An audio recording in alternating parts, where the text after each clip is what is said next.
കൊല്ലം കണ്ടോ? അതിനല്ലേ നിങ്ങൾ കുടിച്ചോണ്ടിരിക്കണേ?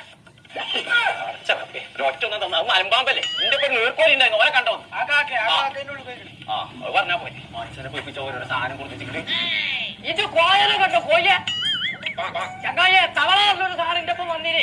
ഇത് ചവച്ചോണ്ട് നിൽക്കാൻ എന്തേലും ഒന്ന് ചിലക്കേ. ഇതങ്ങനെ മുന്നിക്കത്തെ ഇങ്ങോട്ട് ഇറങ്ങി പോകാനുള്ളതല്ലേ. ഇവിടെ ഒട്ടകുണ്ട്. ചട്ടകോ? ചട്ടകല്ല, ഒട്ടകം. അതിന്റെ പറഞ്ഞ ഒട്ടകം നടക്കാൻ നീർക്കോലിയെ ലോകത്തിലെ ഏറ്റവും ചെറിയ കാളയാണത്. സിനിമയിലൊക്കെ ഉള്ള മാളെ എവിടെ ആരാണ്? ഞാൻ ഒന്നും പറഞ്ഞിട്ട് ഞാൻ നീർക്കോലിയെ